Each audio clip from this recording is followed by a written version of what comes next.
about, what's new with 211, how things have changed during COVID, and just, give everybody updates on what resources are available to them through 211.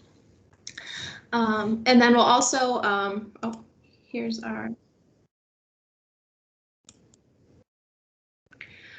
so here's just a little rough agenda of what we'll go over. So I'll tell you a little bit about 211. I'll show you our website real quick to show you how you can access all the different information. And then I'll also just do a real brief demonstration of our online database of programs so you can help locate information there as well too. So. Okay, so 211 is a free and confidential information and referral service. Oh, and you know what? I always do this. I always just jump right in and forget to introduce myself. So my name is Emma Lentini, and I'm the resource manager for 211. So I work with a team of individuals who maintain the database, and our team kind of works directly with organizations to make sure information, gets listed accurately and gets updated. So that's a little bit about me. And thanks again for having me. I do appreciate it. Okay, so diving back in. So 211, we're an information and referral service. So that's kind of a technical term, but it's really meant, the definition of information and referral is the art and science of bringing people and services together. So we don't always try to provide the services ourselves, but we really are there just to connect people with the resources that are already available in the community. But as, addressing social determinants of health has definitely become a top priority in recent years. And so, so we've definitely looked at new ways that we can help out in the community. And so we're always looking to evolve and, create better partnerships with organizations. So I'll tell you a little bit more about the work that we're doing.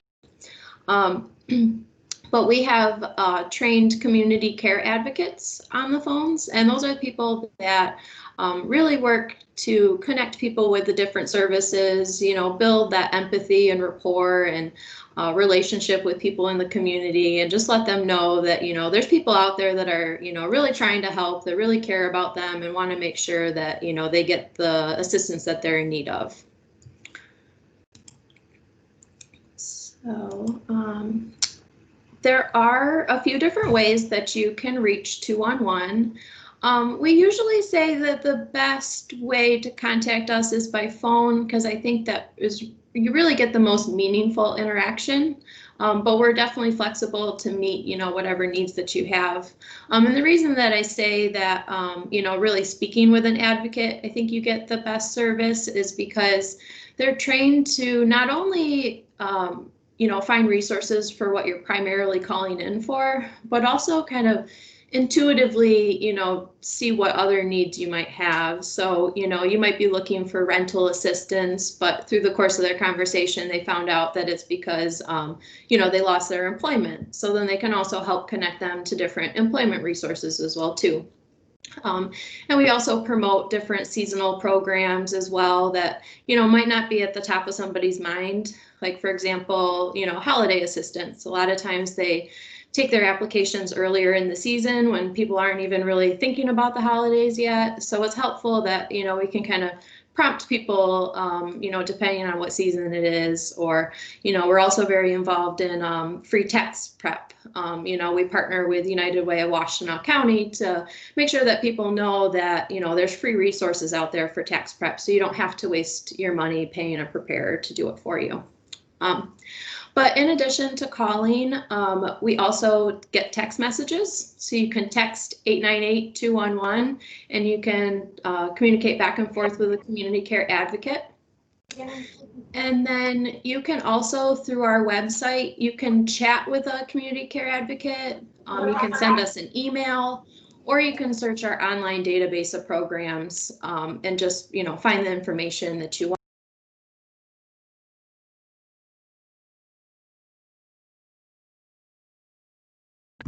Emma, I'm sorry, I accidentally muted you. That's okay. I caught that. No problem. Okay, so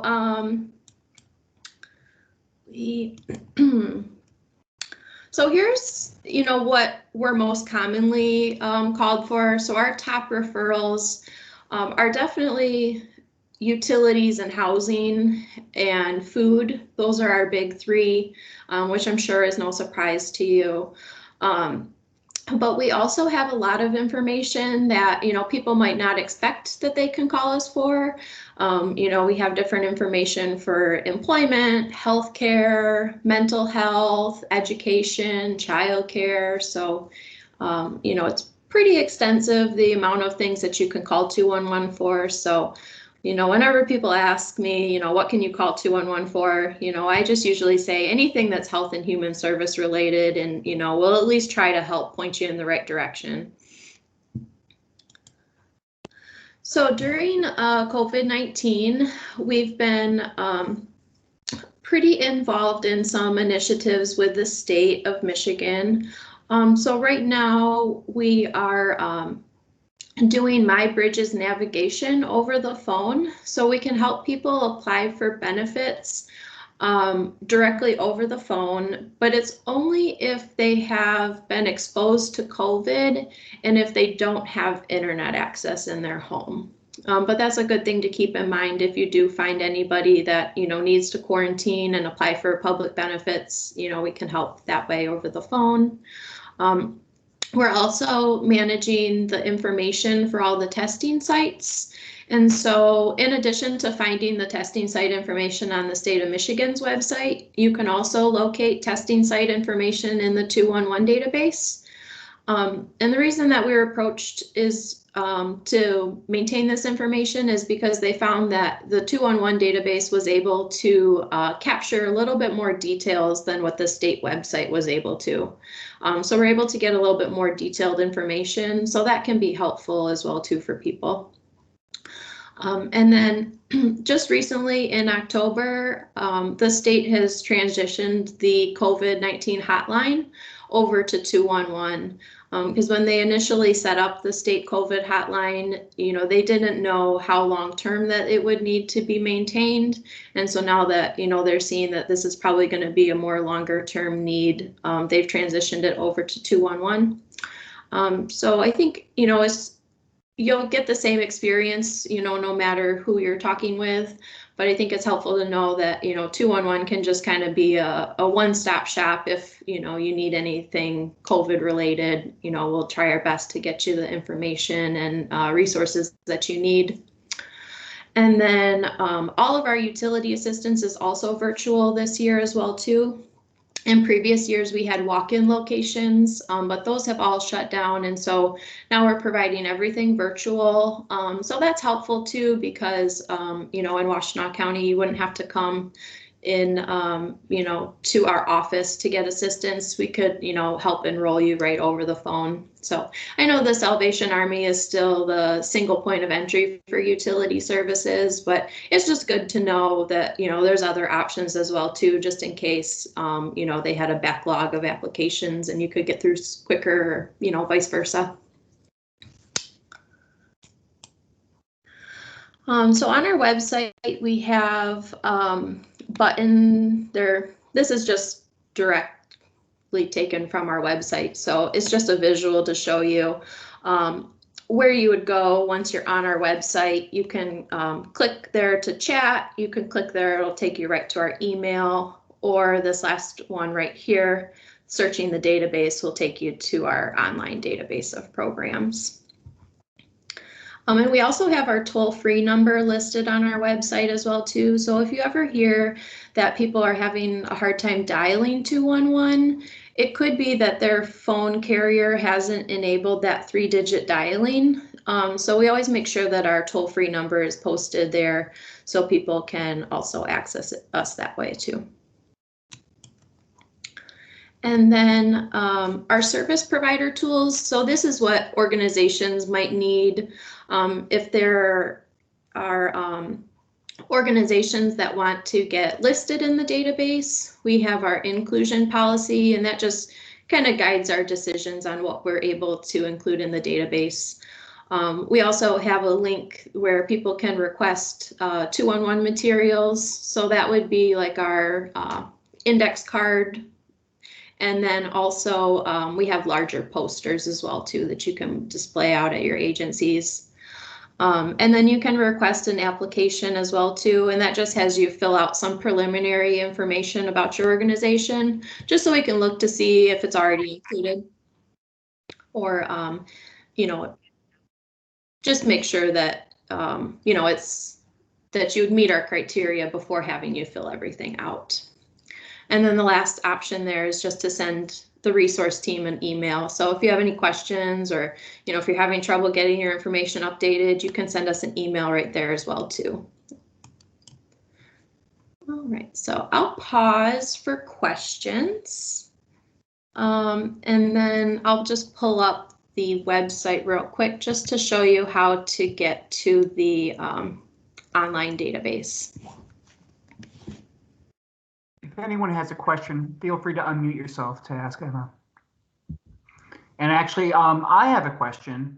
Okay. Can you speak in any more details to any of the guidelines surrounding MEEP? Yes. So with the MEEP program, you do have to get an approved SER, or State Emergency Relief, through MDHHS. So that's typically the first step that anyone would take that wants to get utility assistance. And then once they have that approval, then you can go through the MyBridges portal to like self-select the agency that you would work with. So in that case, you could either find United Way or Salvation Army, or other organizations in Washtenaw. I'm not sure that addressed your specific question. Do you want me to elaborate more on? No, that's good. I appreciate that, Emma. And as far as I know offhand, right now, MEEP providers in Washington County include United Way of Southeast Michigan, Salvation Army, and then Monroe County Opportunities Program. Okay. Yeah, thanks. And do you know, you said that it can be all online. Is there any need for like wet signatures from clients? No, I don't believe that they're requiring any signatures, but I would have to double check just to verify that. But I do believe, because I know they've been able to really do everything virtual pretty seamlessly. So I doubt that they would require any signatures right now. And then once, just to add to that too, like once you have the approved SER, there's a couple different options that you have. So some organizations can do just like a one-time direct payment. And then there's also the affordable payment plans. So I know that's like a big push right now, is to get people enrolled in those programs.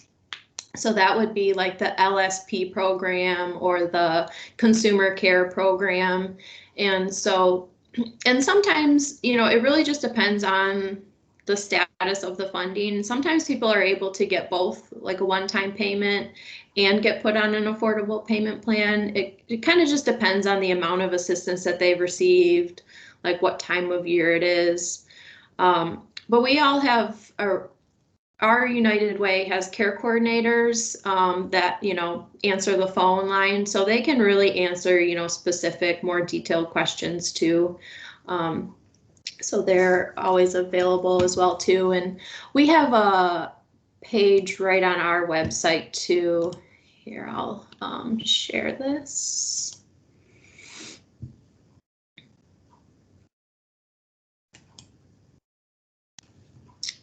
Okay, so here's our website. This will take you to the 211 page. It's just unitedwaysem.org/get-help. But if you click here too, we have our utility assistance page is right here, and it gives you instructions too on submitting your SER. And then once you have the SER, you can contact like the care coordinators as well, and they can walk you through the additional steps of applying. But yeah, it should all be able to be done online without any need to, you know, print or mail anything in. So going back here, so this is kind of what I was demonstrating earlier on where you'd go to either chat, email us, call us, and then here's the link right here to search our online database. So once you do that, you can put in your county, and then that'll take you right to our online database here.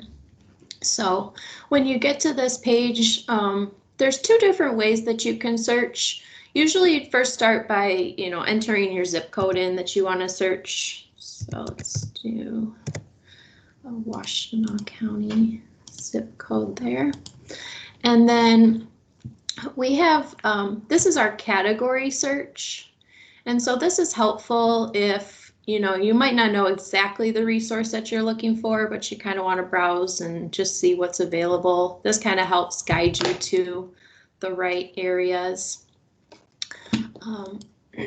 So you can see here, you know, food, and then it'll pop down with all the different food programs.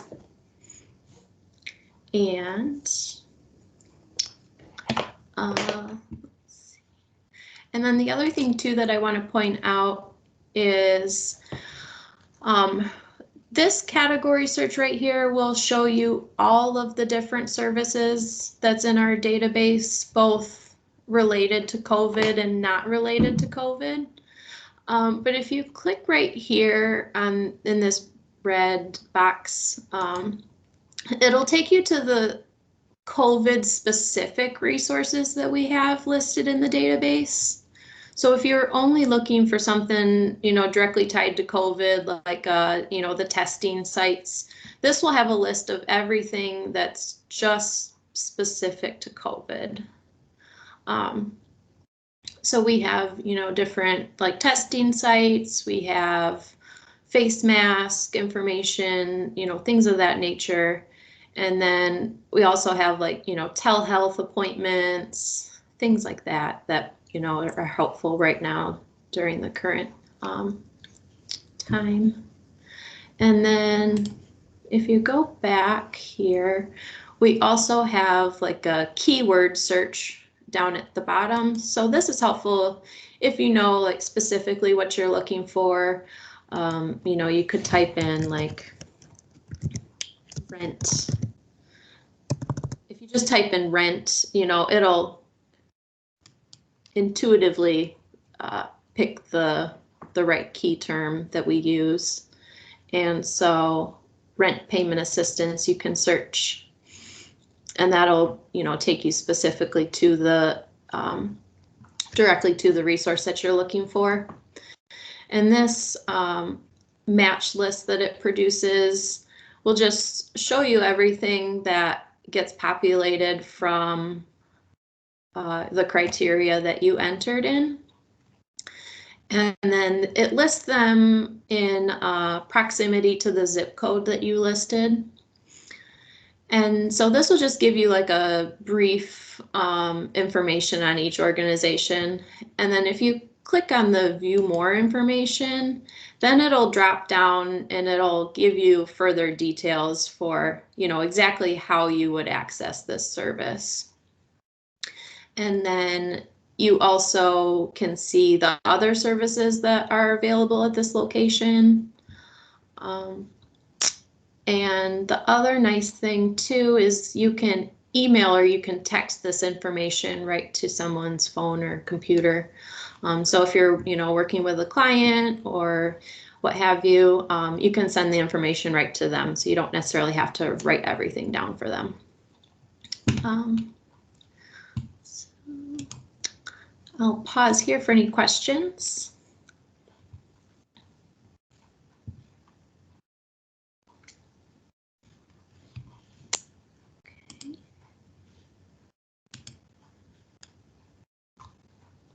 All right. Okay, well, thanks very much, Emma. Last call for any questions. And let's see. I'm also available too by email. I'll just throw up my contact information real fast in case. Okay.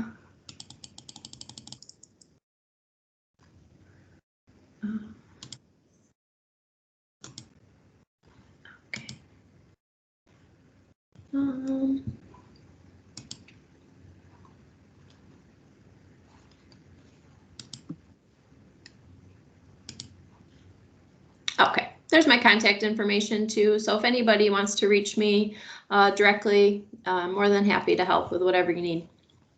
Thanks, Emma. We also got a request from Kelly. Can you put the link to 211 in the chat too? And might as well put your contact Sure. email there too, please. Yep, absolutely. Okay, thanks so much, Emma. Really appreciate it. Yes, thank you all. All right. Up next is my esteemed colleague, Yvonne, over at our weatherization and home improvement programs at OCD. Yvonne, do you want me to steer your presentation or did you want to be the driver? So can you hear me okay? Yes. Okay, great. I'm going to try, and if I can't do it, then you can steer. Is that okay? That's cool. Okay, and then let me just lock my cat out.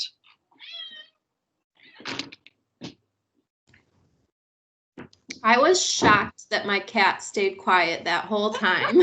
I was just waiting. And he came up right by my computer too, and I was like, don't do it, but I was very shocked. Everyone, honestly, it's like if I'm working quietly, the cats don't care, but as soon as they know I'm on Zoom, they're like, hey, what's up? Oh, I know.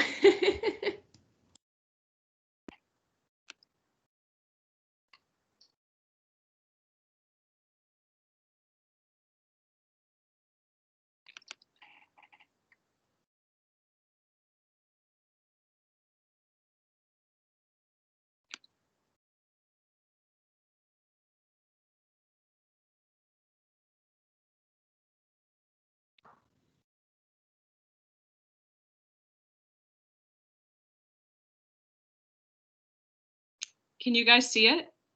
Yep, it just came up right now. Okay, great. So for those of you who heard this presentation last year, I apologize. It's pretty much the same presentation. Let me start with the introduction. My name is Yvonne Cudney. I'm the intake coordinator for Washtenaw County's home improvement programs. We provide weatherization, test and tune services, housing rehabilitation, and ramp installation for income eligible households. We are working remotely, so nobody at the Office of Community and Economic Development is in the office, I believe. Most of us are working from home.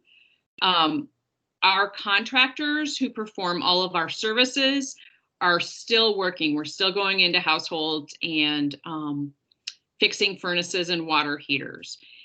The big takeaway from this presentation that I want you all to have is that we can do emergency furnace repairs and replacements for income qualified households. And that's really our big push every October, November, because that's when people are figuring out that their furnaces aren't working. Oh no, and now I don't know how to move to the next slide. There we go. So our weatherization program is the first thing that I'm going to talk about. Then I'll talk briefly about our test and tune program and our housing rehabilitation programs.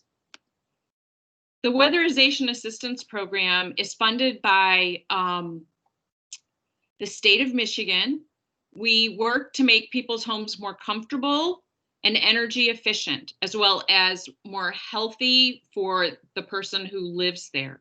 It's free to income qualified homeowners as well as renters. Renters, however, have to also get permission from their landlord for us to be able to do the types of work that we do. We have an agreement that they need to sign. Generally within weatherization, we provide air sealing throughout the home, attic insulation, wall insulation. We insulate the sill box, which is the area right underneath the house where the house meets the basement, if you have a basement. Otherwise, we'll do a vapor barrier and a crawl space to prevent cool air from going up and making your house cooler.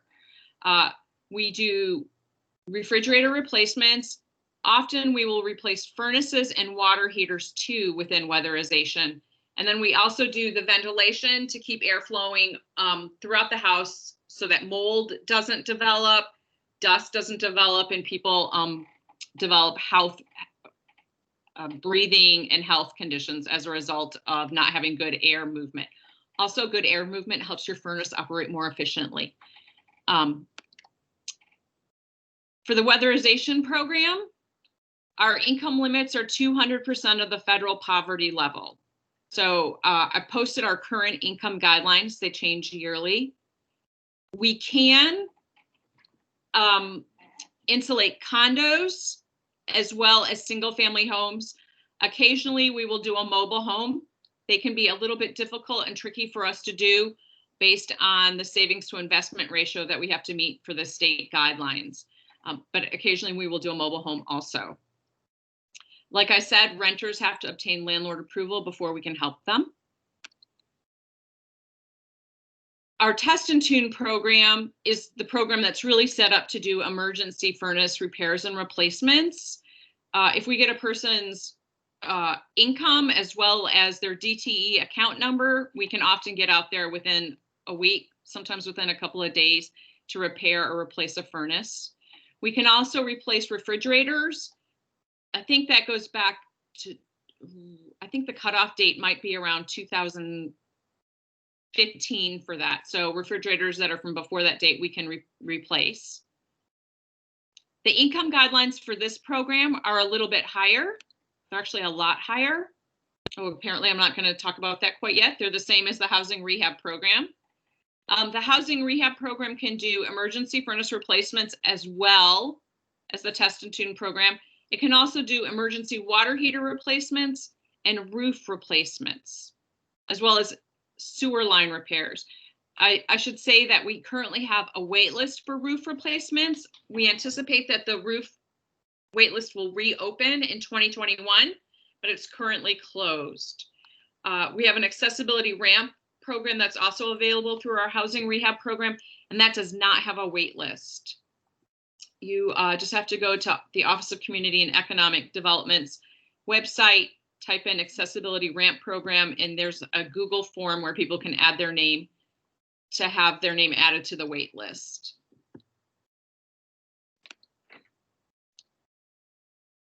All of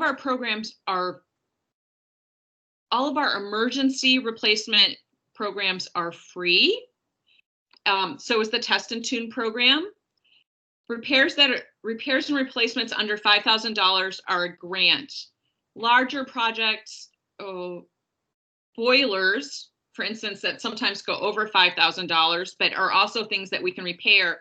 We will put a 5-year lien against the property for the cost of the replacement or repair, and it gets forgiven 20% a year. There's no interest and there are no payments. Similarly, with roof replacements or the single family rehab programs, where we make major repairs or replacements, we put a 30-year lien against the house, and it gets forgiven 1/3 every decade. Those liens can, if somebody passes and their kid inherits the house, they can also inherit the lien and step into the previous owner's shoes. None of our programs require payment, and they're all the loans are 0% interest. Oh, housing rehab can only provide services in the urban township. I've listed the different communities that belong to the urban township or urban county. There are about, if I've got this right, there are about 28 communities in Washtenaw County, and about 20 of them belong to the urban county. So these are the current members. We can do weatherization services and Test and Tune services to anybody who lives in Washtenaw County. So those aren't limited to the urban county. Although for the emergency furnace replacements or Test and Tune, you do have to be a DTE customer. The program limits for Test and Tune and the housing rehabilitation programs, as well as the accessibility ramp programs, are much higher than weatherization, and these are those limits. They can also be found on our website, or one can just do a search for 80% AMI in Washtenaw County. And then to contact any one of us, you can call these numbers. I do the eligibility for all of our programs. Nick runs the Test and Tune program. Heidi Johnson is our weatherization specialist, and Aaron Kraft manages all of the programs. So I think that's about it. It was a pretty short presentation. Does anybody have any questions?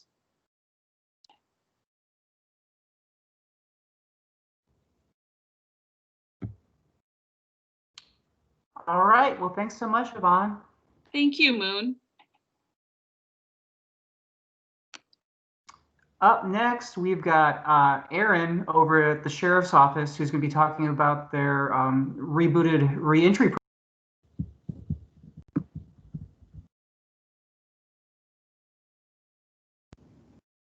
Yes.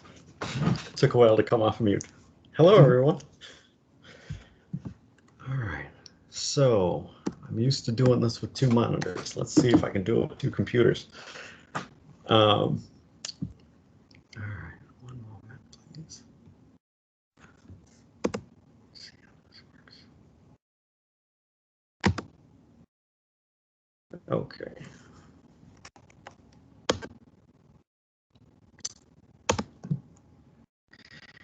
How's that? Does that look good? Looks good. Okay, cool. Thanks. Hello,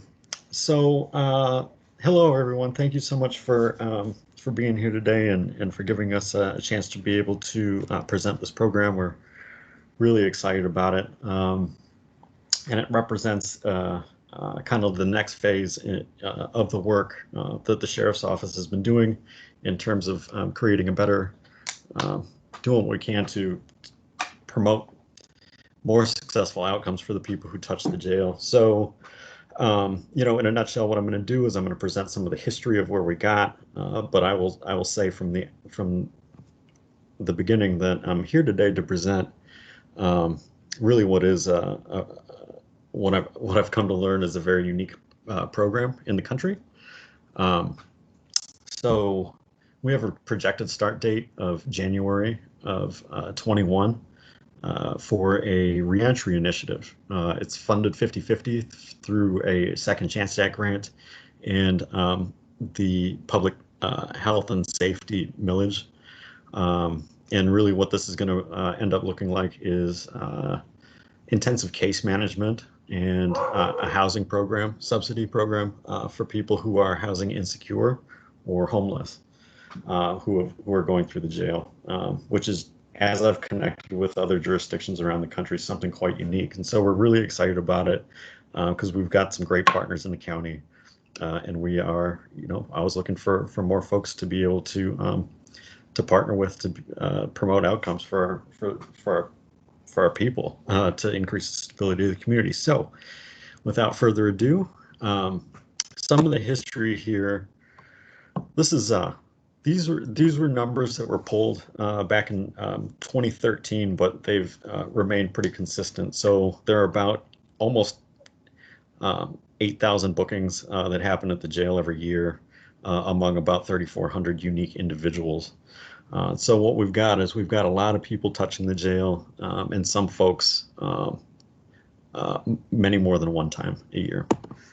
And you know, and we see that as an issue. One of the other things that I'm a social worker, and you know, one of the other things that I learned early on in my education and career is that, you know, whether we like it or not, the way that the system is currently designed is that law enforcement tends to be the first contact for a lot of people, you know, in terms of referral process to the justice system, and so, or through the help to the helping services. And so one of the unique opportunities I think that we have at the jail is to take that into consideration and take a look at the experiences of the people who we're working with and see what we can do to kind of reframe what is often a punishing experience and what is a punishing experience, and to be able to do what we can to be able to transform the system into one that is more supportive of these helping relationships. And so one of the other things that we take a look at is we've got about 85% of the people who go through the jail are returning to Washtenaw County. This is a brief snapshot of historical recidivism rates at the jail. These slides are all available online, and I'll send them to Moon to distribute later. But as you can kind of see historically, our recidivism rate at the jail was creeping up for a time. Now these numbers go to 2013, where we've got a 63% recidivism rate. I've looked at more recent data, though less intensive, and that number has gone down as we've improved programming, but it is still much higher than we'd like it. I'm going to skip over a couple of these slides just due to time. But this slide here shows the general time frame at which most people tend to go return to the jail, and that has most folks, if they're going to go back, they go back within the first year. So we start taking a look at the strategy, and we say, you know, if our goal is to increase public safety and the stability of the community, how are we conceptualizing our approach? And so we've got a mission statement here that I'm going to get to rewrite in a little bit. The current mission statement is that Washtenaw County's Reentry Initiative is a systematic approach to successful offender reintegration, recidivism reduction, and enhanced public safety. We're going to be getting rid of offender language, and some of us are quite excited about that. But what this does is that this goes to speak to the heart of a lot of the work that's happened at the sheriff's office, kind of, I think, largely behind the scenes over the past 5 or 6 years, and that is a reimagining or a reconceptualization of you know, the way that they're doing, well, the way that we're doing business.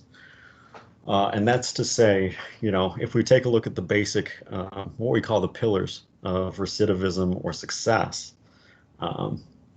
they tend to come into they tend to fall into these following categories, and that's education, employment, housing, health, substance use disorder, family, peer, and community involvement, and then taking a look at this other pillar, number 7.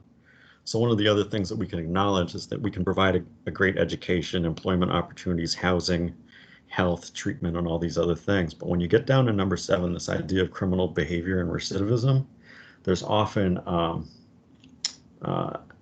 you know, like an underlying thinking pattern that could use to be challenged, if that makes sense. So, you know, the idea that, you know, we can simply provide education or employment for folks is kind of the benchmark. It's like, these are the standard questions that we ask folks. You know, what's the plan for employment? What's the plan for housing?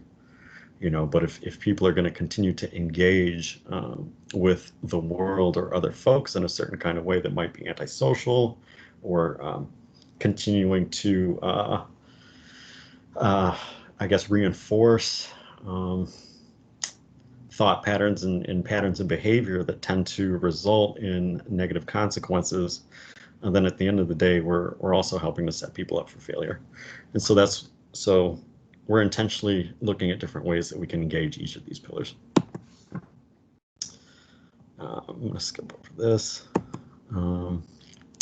And so, you know, a lot of the work that's been happening at the sheriff's office has been to, so one of the things, like if people have heard Derek Jackson talk about some of the work of the sheriff's office over the past, I think especially 5 or 6 years, you know, talking about problem-oriented policing, seeing what they can, what the sheriff's office can do with community partners to divert people from the front end, so that maybe people don't touch the jail at all. Maybe people are at the jail for a minimum amount of time, but then as opposed to doing a jail stay, they end up going to treatment. Working with partners such as Home and New Vision or Dawn Farm to have reserved beds there for folks, you know, especially when we know that substance use disorder tends to be an underlying cause for so many people's contacts with the justice system. We've tried to take a look at, along the lines with those pillars, all the different ways that we can look at trying to divert people out of the system in a sustainable way. And so really what they did was, especially Director Casey, formerly Director Wilson, she got married, and Derek Jackson have spent a lot of time looking at different programming in the jail. Let's see if I kept that slide. Nope. All the different kinds of programs in the jail to try to judge it by a few metrics. And one of those is, well, I'd say the biggest one is, is it evidence-based? What kind of results are, are they coming, are they delivering? And how can we improve this? And that's happened in almost every sector, and I'll cover that, I think, in a following slide. One of the things to note here, certainly, and I don't know if other people have had this in the back of their mind during this presentation so far, but the average population of the jail pre-COVID was between 345 and 350 on any given day. Washtenaw County was one of the leading counties in the state to reduce its population, and has consistently looked for ways to proactively work with the judiciary and local law enforcement agencies to keep that population low. So initially it hovered around 150 back in like March and April. Now it's crept up to about 180. And the sheriff is committed to trying to do everything that he can to keep a lot of those, to keep that population low, and to continue working with the judiciary and legal law enforcement partners to keep that number low, in accordance with a lot of the recommendations that were developed by the task force for pretrial diversion. So along with that, one of the other things that we're experiencing is a lot of our providers, whether it's Washtenaw Intermediate School District, Dawn Farm, MRT, which is Moral Recognition Therapy, or Job Skills for Success. Those are all providers that are continuing to provide services to people in the jail. However, a lot of that work is done packet-based. And so while we're still quite excited that we're able to provide some engagement for some of our folks during COVID, our operations are reduced. And so we're continually looking for different ways that we can continue to engage folks. Because one of the other big opportunities I think that we have here is the opportunity to change messaging for folks. The sooner and more that we can start planting the seed, that things can be different. This incarceration isn't just about being. I think that a lot of people, when they get incarcerated, the self-stigma and the idea of general stigma in public can become or start feeling oppressive. And so the more that we can engage people in different programming with different providers to be able to counteract that narrative can only serve to help to reinforce better outcomes for the long term. And so some of the work that's been done, here's the slide that I was looking for. So I'm going to skip over this. I just talked a bit about this. So basically what we did is, if you take a look at the left side of the screen, we took a look at some of those initial pillars, saw how we could translate those into actual programs that would be delivered. And then as you move towards the right side of the screen, how these programs can be transferred from jail-based interventions to community follow-up. I'm going to skip this. Just talked about this. And so some of the things that have been accomplished so far, revamping of the mental health services. We've got community mental health continues to be in there, even during COVID full time. We've got a substance abuse treatment service. We've got Dawn Farm in there continuing to do work when we are able to move beyond COVID. Home and New Vision is also going to come in with a program that's been developed. We've been doing Vivitrol and naloxone, and naloxone is offered to everyone who leaves the jail if they're interested. We've got an MOUD program, so that's Suboxone and Methadone, starting, actually this says fall, It's my understanding that should be starting in the next month or two. And we also have WISD in there. The chaplain is in there working with folks to provide legal or rather religious services, as well as other supplies that could be used for folks who are transitioning out and indigent. We've got intake, transfer, and release partnership with Eastern Michigan University.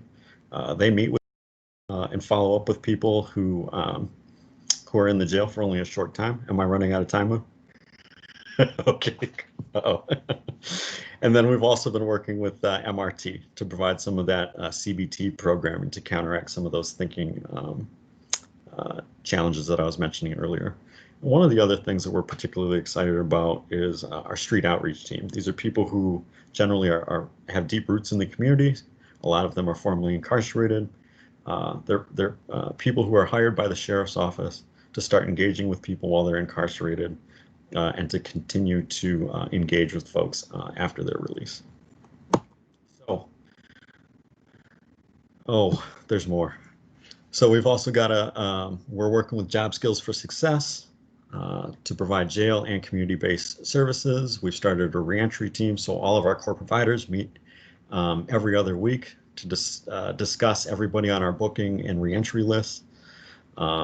Just different ways that we can triage folks while they're in the jail, make sure that all those domains are being matched with services, and seeing what we can do to continue that support out in the community. We've also recently done some revisions to our screening and assessment process to better match people up with services. So I'm starting to wrap this up a little bit, but the process that we have been working under is an evidence-based model called Transition from Jail to Community. It covers a lot of these processes that you see on the slide in front of you. Really, the thing that I would emphasize from these slides is that we're taking a look at the system at every level to see what we can do to provide better and more accurate screens to people, make sure that those screens and assessments are translating to effective services while in jail, and then seeing what we can do to improve the referral to community-based services, as well as the warm handoffs that will ensure or help to increase engagement post-release. So here's our opportunity. So with the Second Chance Act grant, one of the things or I guess two of the things that we're particularly excited about are improving that continuum of care. We'll be able to actually fully staff this transition from jail to community model. I am the reentry case manager, I am the reentry coordinator. We're going to be hiring 2 reentry case managers. One of those people is already in place. The other one is pending hire. They're in background. And then we've got 2 peers that are switching onto our team from the street outreach team. And then we're also going to have a housing program. And so what that's going to look like, and this is one of those things that's really unique, is we've got a tiered system where people who are identified as either homeless or housing insecure will be able to get up to 100% of their rent covered for up to 3 months, and then it starts tearing down, 3 or 4 months, and then it starts tearing down after that. While people are in that housing program, they're going to continue to get case management, and we've got a few different housing providers that we're working with, so that I think that we'll be able to better match people's needs with the specialties of those different housing providers. And it occurs to me that I've been kind of on a roll here for a while. I am about to pull over and see if anybody has any questions. But just to touch on that a little bit more, this program will be optional for folks, whether they're in the housing program or not. We'll be doing case management with them if they choose to for most of their stay while they're in the jail, up to about an average of 9 months post-release.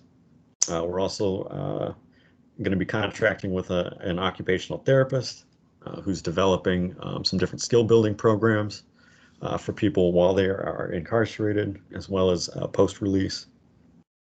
For the housing program, we're looking at 20 to 30 participants a year.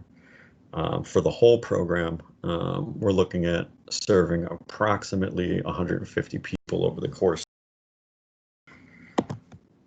So the next steps are really continuing to build a lot of our partnerships, building our reentry team, and doing what we can to adapt these services to the virtual world.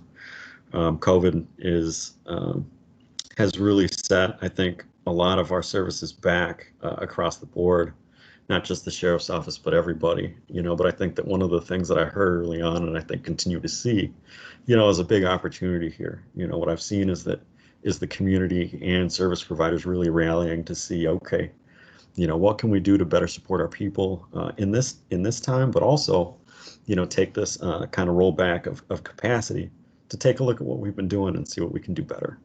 And so I think that this really provides us a good opportunity to be able to do that. So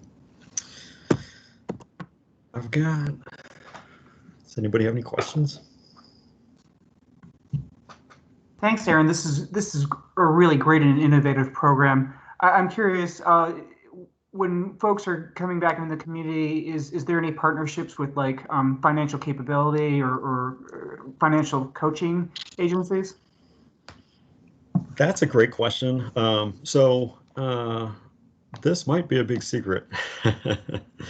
So when I was in my previous role, I had regular contact with United Way. And so I was hoping to tap into them. That is no, I haven't confirmed that.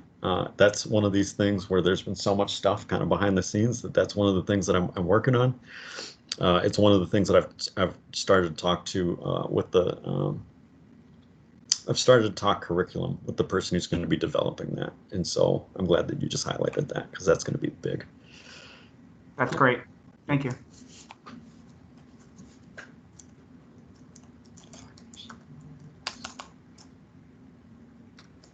All right. If there aren't any other questions, thanks so much, Aaron. Great, innovative new program. And we're going to be moving on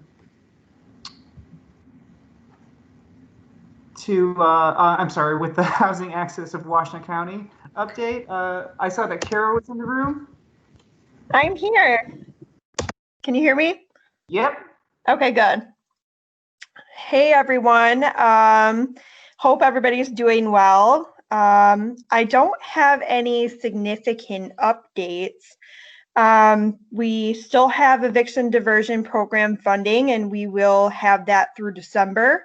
Although it does, right now as it stands, it has to be spent by the end of December. So we're still awaiting clarification from MSHDA on when the cutoff point of appointments needs to be. But I'll try to keep everyone in the loop as soon as we get that clarification. And then, as always, please, please, please, please feel free to reach out to me directly. I'm always available. You can call me, email me, text me, whatever works best. I'm always available to answer questions and want to make myself very transparent and available for our community partners. I will drop my contact information in the chat. I know I probably am sounding like a broken record at this point, telling people to call me, but I just want to make sure everyone knows I'm available. Any questions for Hawk? I just want to second that about Kara. She is super responsive, and in individual cases where there seems to be some confusion or some miscommunication, she's been great as far as clearing things up quickly. So thanks, Kara. Thank you, Moon. Any other questions for Hawk? No? Cool. I'm going to drop my contact information.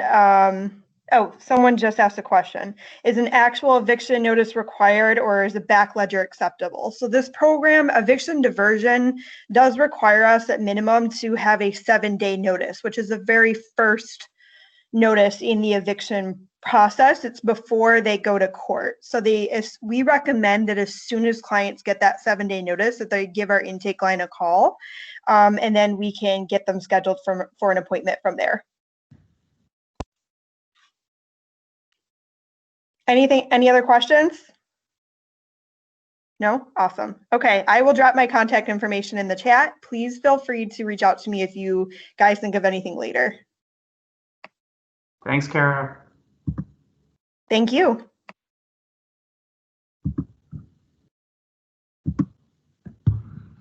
All right. And can someone unmute and say whether or not they can see my screen? Moon, I can see you. Thank you, Kara. So just as far as a funding update, United Way of Washington County has generously provided us $25,000 in flexible funds. So this is good. Concerned that we would be running out of money come November, but it looks like we might have enough to put us over the finish line for 2020. So we've got $25,000 in flexible funds that can be used across the county. We also have some significant funds, both for the city of Ann Arbor, for the township of Pittsfield, and then of course we've got a reinfusion of CSBG funds for housing and utility requests. And this will also be listed on the Barrier Busters meeting page after tomorrow. Moon, I know I asked this already. It's Kara again. I know I asked this already, but the new round of CSBG funds, are those going to be the same income guidelines, or has that changed? It's going to be the same income guidelines, 200% of federal poverty level. Okay, awesome. Thank you.